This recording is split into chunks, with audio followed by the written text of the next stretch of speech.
November 30th, 1985. Groundbreaking ceremonies at Serendip, Inc. And the dream of science wizard Austin James is on the road to reality. Laboratories, machine shops, test sites. No expense is spared in the creation of the world's most advanced science service center.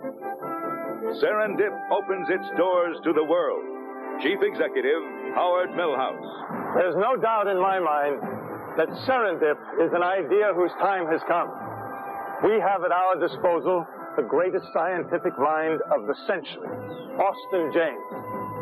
People from all over the world are going to come here to have him solve their scientific problems. The man's a genius.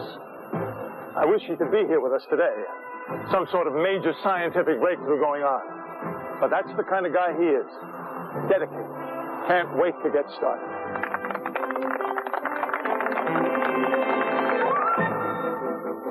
Today, Serendip stands like a mighty pillar at the apex of world science.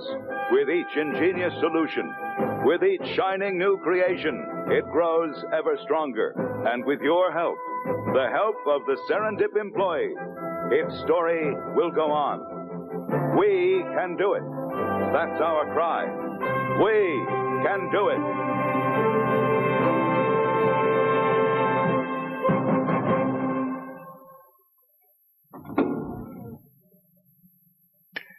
This way, please.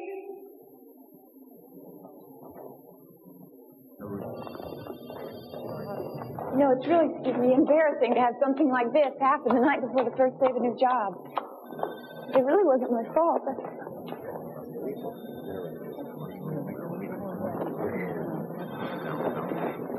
Good luck.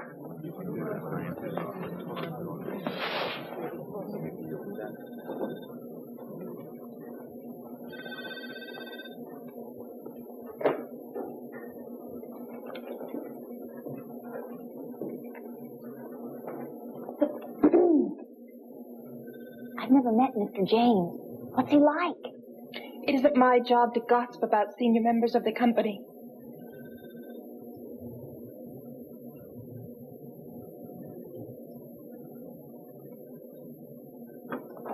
I won't pay it. I'll cut off my hand first. I'll cut off my arm. $1,875 for water? What's he doing in there, recreating the flood? I've had it. You go tell him he pays this one himself, or I am yanking his funds. I am sick and tired of financing the intergalactic daydreams of a president who refuses to spend one lousy minute managing his own organization. Your arm's broken. Oh, it's nothing, really, just a dumb accident. So what are you waiting for? Go!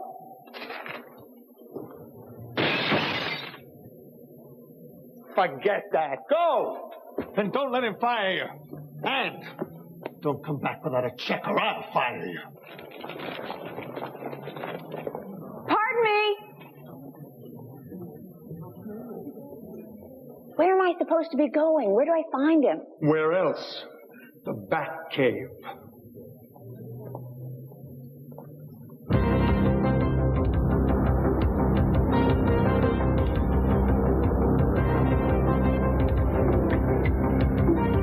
This is it? Yep. God. Thanks. Keep the change. Thanks.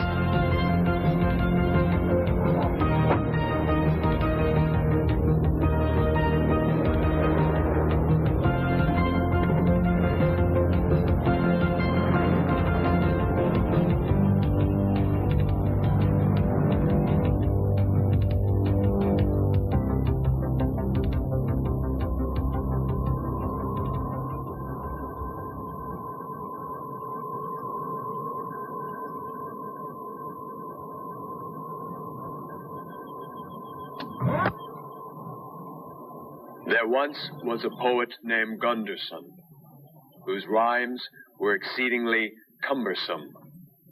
With each botched refrain, his complaint was the same. Blah, blah, blah, blah, blah, blah, blah. You have 10 seconds to give me the last line to get in. Otherwise, go away.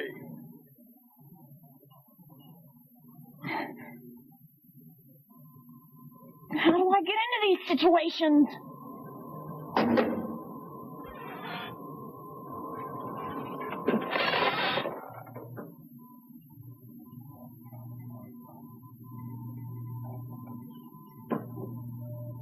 Excuse me. Hello?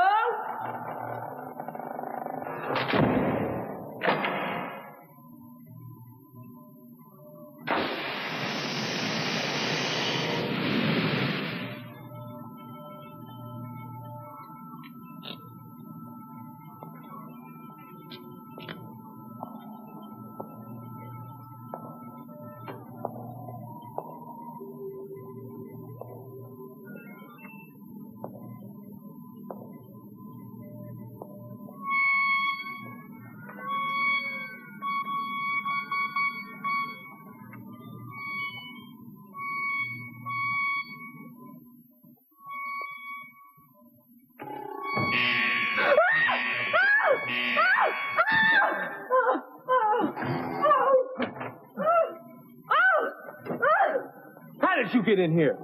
Me? I finished the limerick at the door. That's impossible. Nobody can finish it. It's too idiosyncratic. It doesn't even rhyme. I made it. Go out. Right here. You came in just as the cleaner the driver was giving me the purple soldering iron. You're not on drugs or anything, are you? Oh, I have fragmented REM cycles. I'm slightly schizophrenic. Is that why you sleep in a tool cabinet? It's a sensory deprivation thing. Helps me dream. Any messages? Mr. James, my name is Michelle Castle. Mozart. Symphony number 35, D major. I'm your new secretary at Serendip. I'm supposed to give you this. It's a statement from the water company. Mr. Milhouse says that Serendip chooses not to pay it. I'm supposed to get the money from you, or he'll cut off your funds. Why did you leave your last job? Don't tell me. Tell the plant. I needed something more challenging. Lie. There was no room for advancement. Lie. Oh, right! My boss thought I could do my job better naked.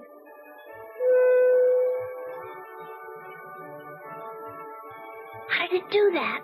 No, I was lying. It didn't. It's just a dumb plant. Every time you said something, I goose the current. Obviously, you don't know a thing about science. And I'm not paying the water bill. It's wrong. I didn't use that much water. And you're fired. No offense. I just don't want a secretary. It's Howard's idea. I hate Serendip. Look at this. It can climb up your arm and whistle the Anvil chorus out of its chest. I could have invented it.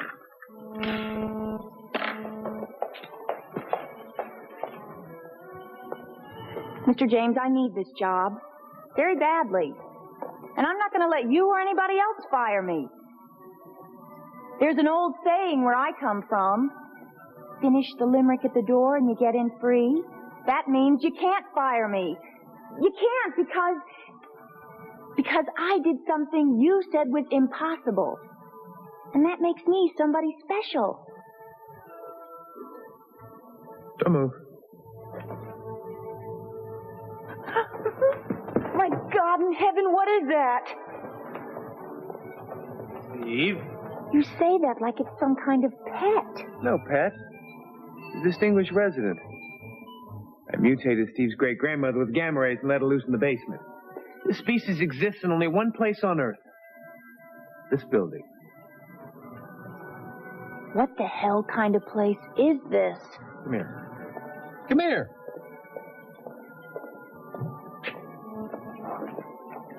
Look at it. It's all that's left of Donald Statheim. An aviator crashed 1921 while circumnavigating Hudson Bay. Discovered only last year. Note the object embedded in the left posterior fontanelle. Fontanelle. It's the point of an ice pick. Statheim didn't die in the plane crash. He died a minute beforehand when somebody drove that into his brain. But who did it? How? Those who saw Statheim leave on his last flight, they insist he was alone. And if the murder was aboard the plane, How was he able to survive the crash and then trek out of the wilderness? Nobody knows. I'm going to solve it. Motive, method, murder. And I'm going to do it using nothing but this skull. You're crazy. That's impossible. Look at it. The answer's got to be there. Some infinitesimal bit of minutia is just screaming it. And all I need to find it is the power of observation. Why do men blink 3 times every 10 seconds and women only twice? What part of the brain is the soul located? What was the blood clotting mechanism of a Tyrannosaurus? Nobody knows. But the answers are here, in this room. And I'm going to find them. That's what kind of place this is. It's the universe. It's everything. Patch in here, Mo 10. Austin James. Is this you or one of your annoying facsimiles? Miles. If you got his name? Police information, you know that. He was killed on my doorstep. He was looking for me. Sorry, I got my rules. But if you could come down here and help me out with something else, maybe I could bend them a little. North Reservoir. I'm on my way. Let's go. Go? Who, me? You mean I'm not fired? No, you're right about the door limerick. Even if it was just dumb luck, you got in. I'm obligated. No, I don't think I want this job. You were right. I'm not qualified. I don't know a thing about science. Write down everything I say and everything anybody says to me. But I got a broken arm. I'm about to take you on the greatest adventure of your life. You'll probably never even thank me for it. Let's go. Okay, I'm coming. If it doesn't work out, I can always change the limerick.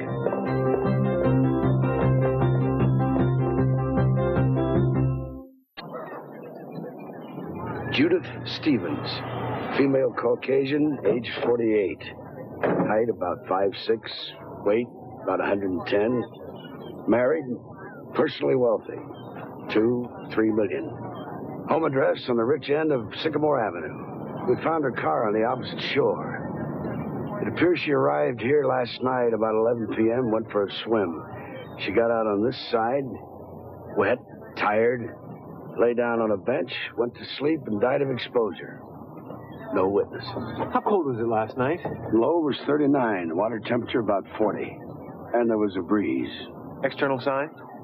Just what you see. Pale skin, pinkish red patches on the arms and legs. What you'd expect. She in the habit of taking midnight swims alone in near freezing weather? Matter of fact, yes.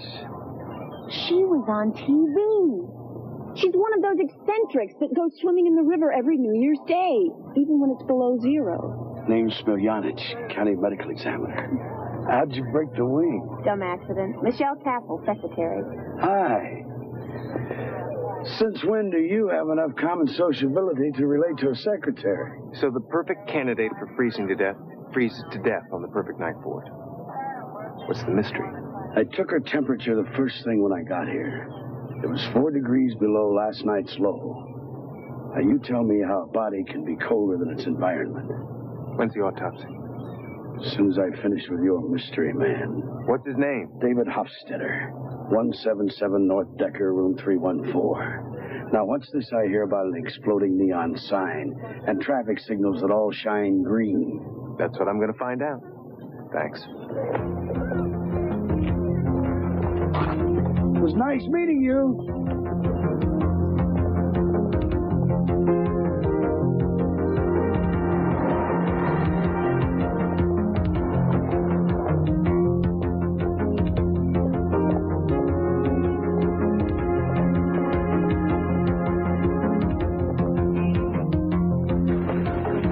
This is it.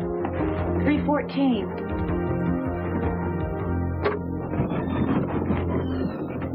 Oh, my God. Fire started in the kitchen.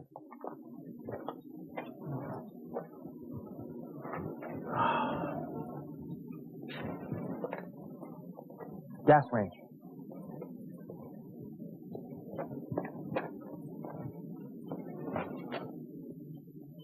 Picture tube exploded. Mr. James, I've been working for you for less than an hour, and already I've seen a dead body in a hotel room that's blown to bits. I don't think I want to go any further with this employment.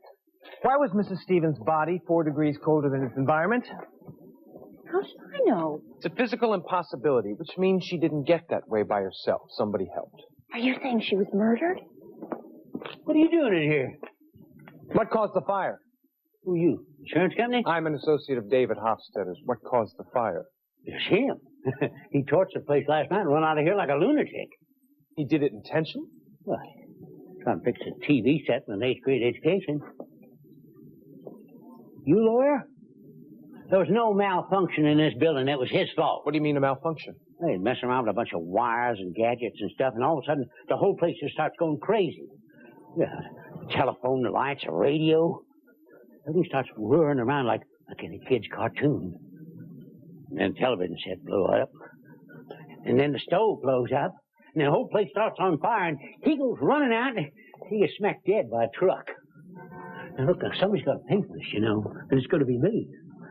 So what if the building inspector comes by and says this place is clean? They're going to shut me down. You mind if I take a look around? Mister, I want you out of here right now.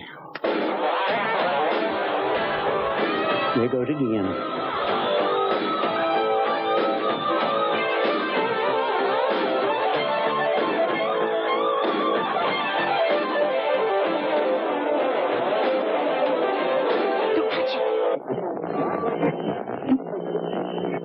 And let God give you the keys to that eternal kingdom. I see those good people in heaven. No hate, no war, no hunger, no jealousy, no envy. I say to you, open up.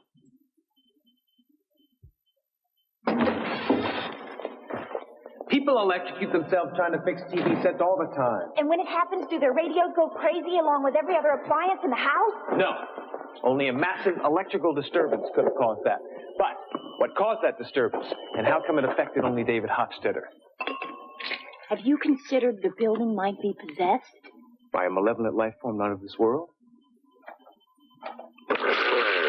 No. I'm sure it's something much more earthly. A short circuit, corroded connection, lightning, human error. I just don't know what yet.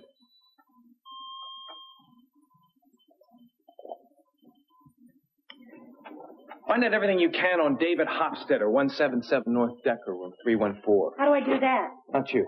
This. And get me a history in the building. Fires, murders, everything. Play La Muerte de Portica by anybody. Do you want me to read any of this back? No. Then how about if I pay the water bill? I told you it's wrong. How do you know it's wrong? I mean, nobody can just look at a bill and know it's wrong. What are you doing? I'm taking a nap. With my clothes on. You can sleep at a time like this? I think when I sleep. What should I do? Think about Judith Stevens and the 4 degrees. I can't. It's too morbid. Then go back to Serendip. I can't do that either. Not unless you pay the water bill.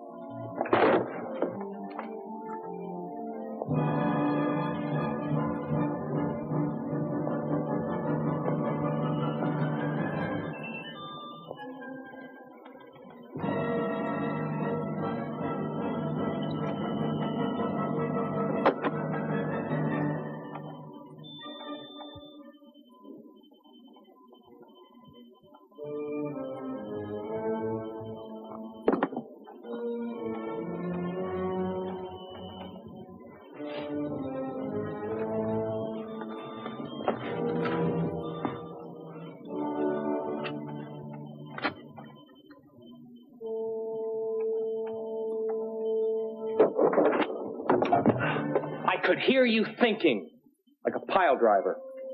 I'll show you it's wrong. You want the truth? The truth? You look at the horse's mouth.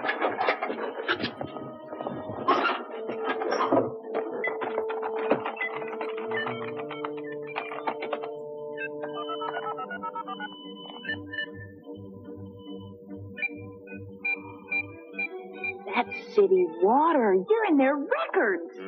James Austin. Month in question. Meter reading. Rate calendar. Now I activate the billing equation. Something's wrong. They changed the equation. What kind of math is that? Why can't you just admit the bill is right? Day 1. Washed rock sample. Now what are you doing? I'm making a record of the water I used for that month. 201 cubic. You mean from memory? It's impossible. Nobody can do that. I can. Brush teeth. 2 cubic feet, 2 1/2 cubic inches. Austin James, master of space and time. Hello, Austin James.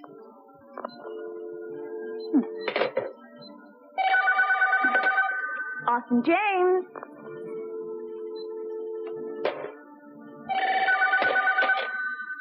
Try another wrong number, jerk. I'd love to, but I'm stuck with this one. Miles, sorry. What have you got? Well, come see for yourself. And bring your secretary. I want to write something sexist on her cast. We're on our way. Grab your notebook. It's full. Write smaller.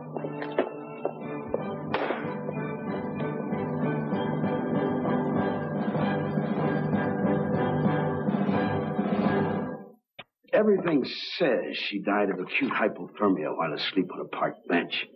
But she got too cold and died too fast. Like it was January and I'm a coroner in Nome, Alaska.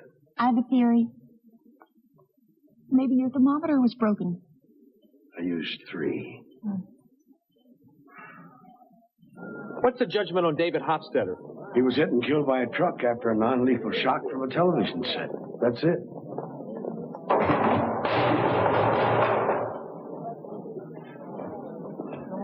That's it. I want a tape recorder. No tape recorders. Keep writing.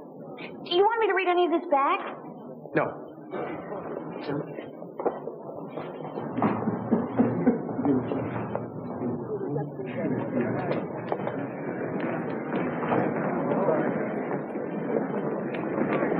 It's William Stevens, husband of the deceased. He ID'd the body. Poor man. He's a lot younger than her. What?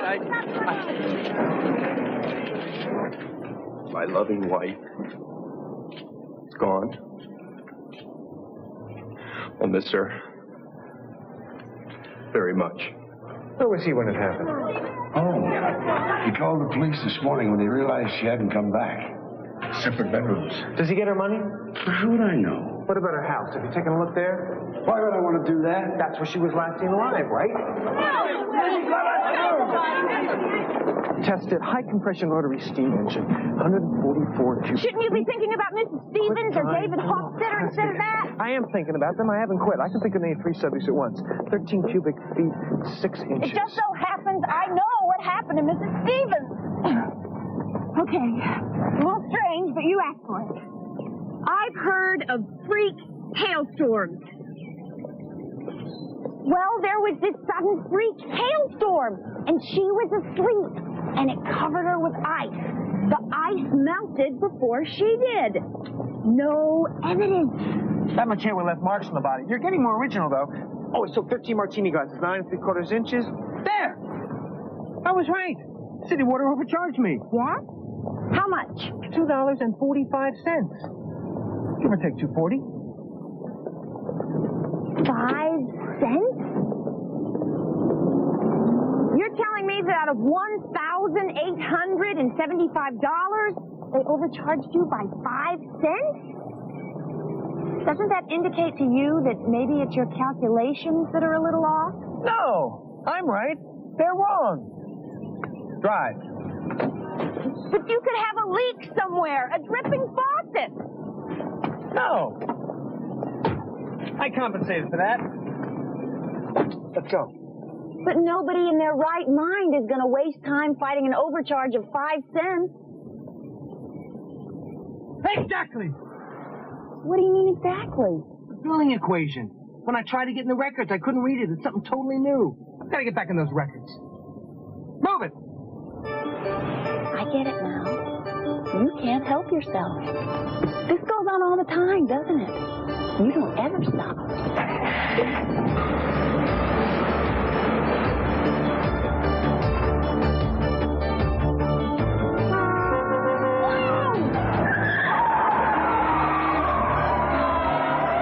Did you see him? He ran the red. No, he didn't. It was green for him, too. Mr. James, I'm becoming a nervous wreck, and I'm quitting this job. What are the chances for two traffic intersections in the same city malfunctioning in exactly the same way in the same day? I haven't the slightest idea. Me neither. I gotta get back in that hotel. Let's go.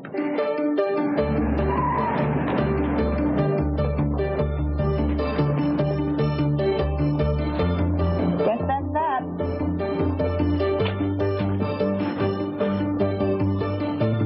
What are you doing? Come on.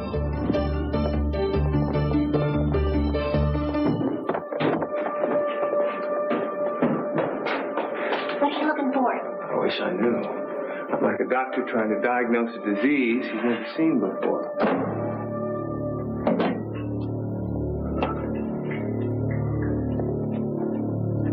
I hate basements.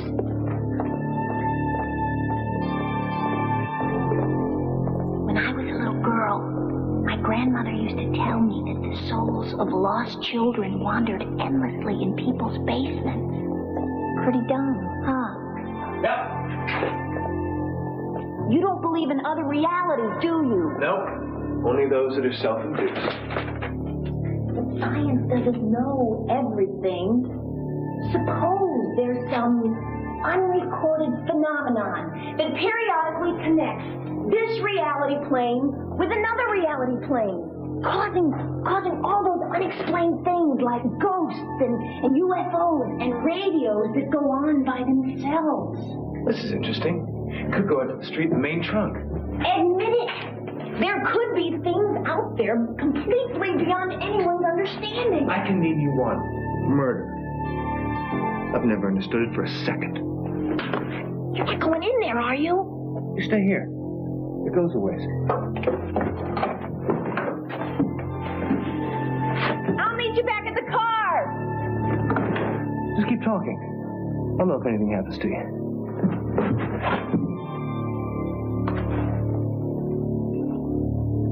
What am I supposed to talk about? If I told you something I've never told anyone else in my entire life, would you promise not to think I'm crazy? I used to hear voices in my head when I was in high school. I mean, voices. Clear, distinct voices. I never told anyone because I was afraid they'd put me away. I wasn't crazy. They were real. As real as the sound of my own voice is to you right now. Explain that. Mr. James? Mr. James? Austin! Open your mouth. What? Open your mouth wide. I am not falling for another one of your... No joke. Open up. You wore braces then, didn't you? Yeah. Did you live near a radio station? No, I live near an airport. Well, you were picking up the tower broadcast in your retainer. And on to half of them. My retainer?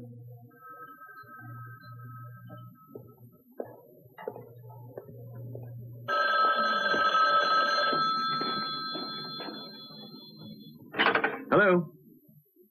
Oh, who is it?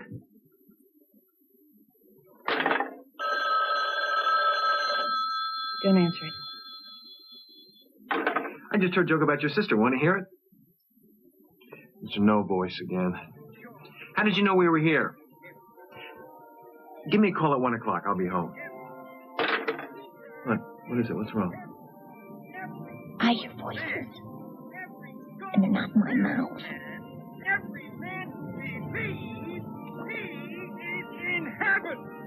But the non-believers, the traitor, the prodigal, the profligates, where are they? Judas, scraping his hands on the charred walls of hell, trying to get the blood off. Picture it, my friends. Picture the sinner in his natural lair, the animal lost in the fires of hell.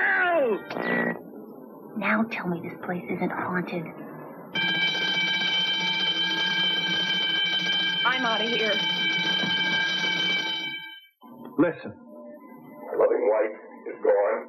I shall miss her His voice is too high. very much. He's talking too fast. The energy spectrum's too constant. Sounds perfectly fine to me.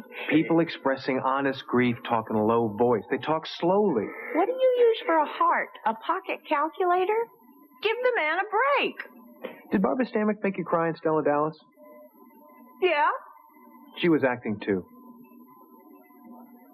Take it to My Wife Is Gone and play it 1/10 of a second beats.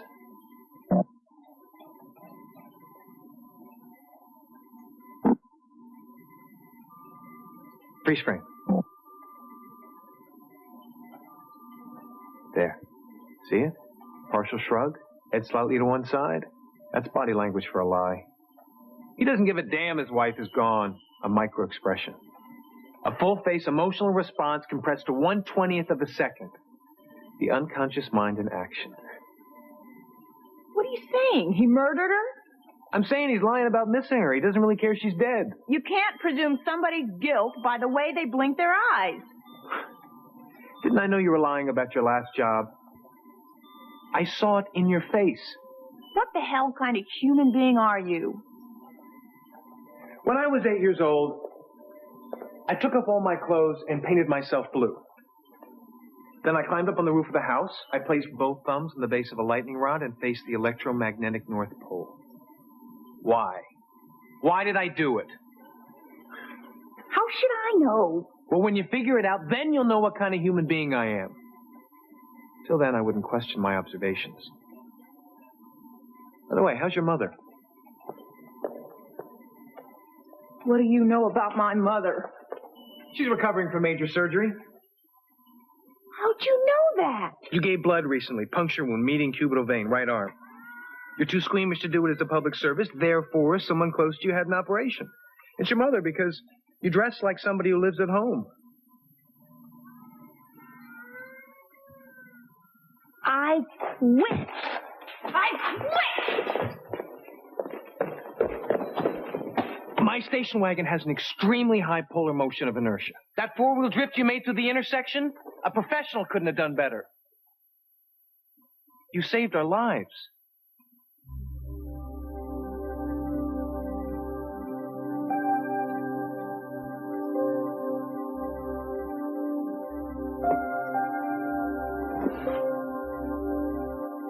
My mother's fine.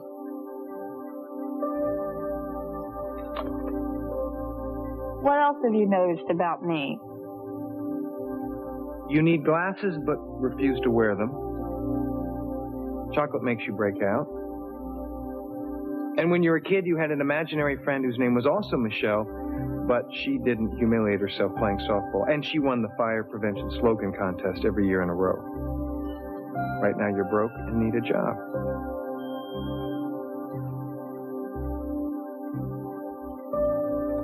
Why do you enjoy tormenting people so much?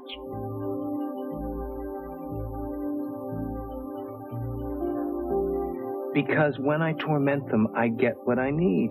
Answers. It's nothing personal.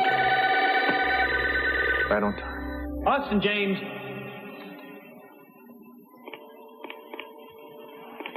Ultra-sensitive audio recorder. Whoever it is, we're getting him on this. Respiration, heartbeat, even the sound of him digesting food. He doesn't even need to talk. What good is hearing him digest food?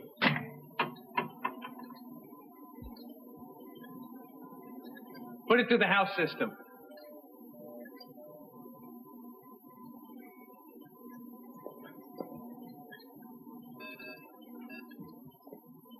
Well, we knew he didn't talk.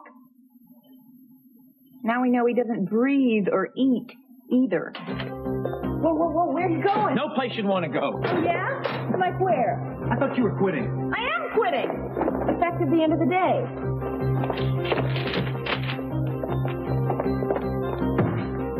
I'm coming with you, whether I want to or not. What about David Hofstadter? David Hofstadter, high school education, military service, never married, occupation, Basic maintenance man. What do you know? His employer for 30 years was City Water. He's been retired less than a month. So, what's it tell you? Nothing. I don't have a clue what's going on in that hotel.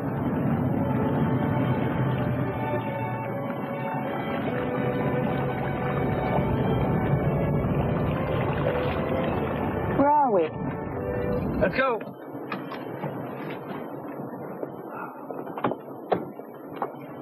Whose house is this? Stevens. Judith Stevens? Why didn't you tell me we were coming here? I said it was no place you'd want to go. This is sick. I am not going in there. Give me 2 minutes and I'll pay the water bill. I don't believe you. I never lie. Good afternoon. Jimmy Austin of the Castle Fine Arts Acoustic Ceiling Company. We're here for the preliminary survey of the new ceiling. New ceiling? Well, there's no one home right now. You'd better come back later. 4:15 appointment confirmed. Miss Castle, my associate, will give you some background on our organization while I start with the living room. Wait! Ma'am, we acquire our ceilings from all over the world. Castle Fine Art acoustic ceilings are unique in that they contain all the elements of advanced technology that it takes to help send the astronauts to the moon. I'm sure you can understand the importance of that. You can't have a good space capsule without a good acoustic ceiling. Very true. This country is still decades behind Europe as far as acoustical performance goes. You can't go up there. We're still far ahead of Russia. Take, for example, the ceiling right over our head.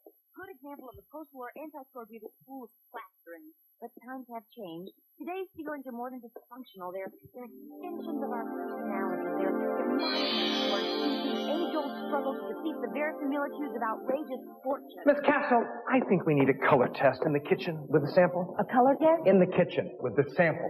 A color test is absolutely essential, and it enables us to determine the proper ceiling environment. My associate, Miss Castle, will tell you why. Yes, a test is absolutely essential. And in order to get a proper color test, you must first unwrap the sample.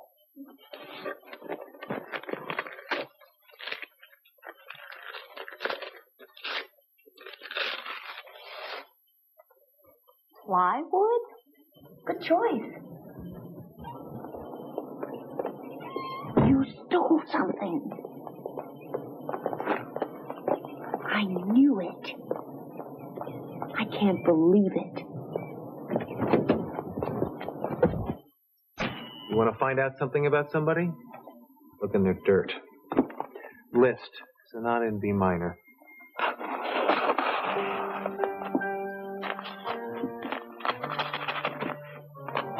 Judging by the type of carpets I observed,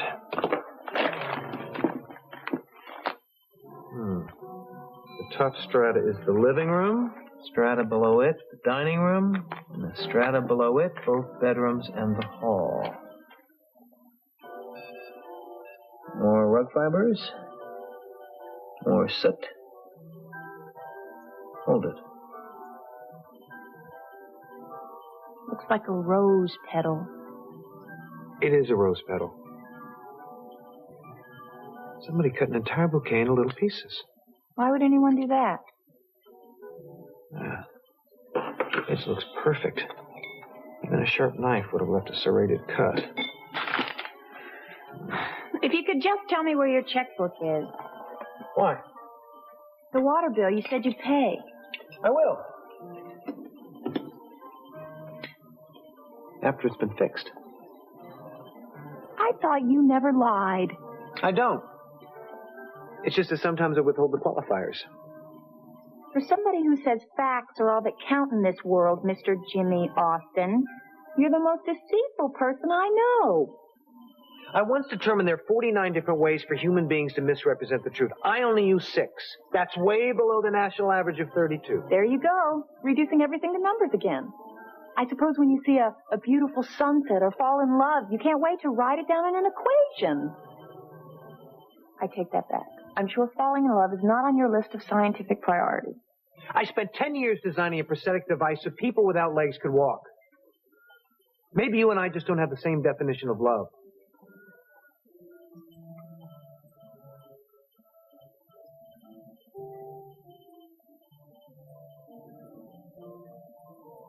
Nobody cut this. edge follows the boundaries of the cells. It looks like a piece of broken glass. Broken glass. That's exactly what it is. Which means Judith Stevens didn't die of exposure on a park bench. She died in her own house, in her own bedroom. And it was murder. Pardon me? She was drowned in liquid nitrogen. Oh. The same stuff you and I breathe. Get this down. Only at minus 300 degrees centigrade. It's the only explanation. The murderer poured it on her while she slept. It froze everything in the room. She died instantly. Liquid nitrogen is the perfect murder weapon. It leaves no marks of violence in the body, only those signs normally associated with acute hypothermia. But the murderer made one mistake. He bumped against the bouquet of roses by the bed. It was frozen solid and shattered like glass. William Stevens, you should hear yourself. You've taken a 10-second video and some rose petals and concocted the most outrageous fairy tale since Mother Goose.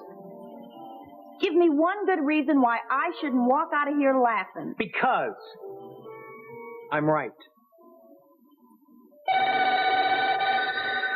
Austin James.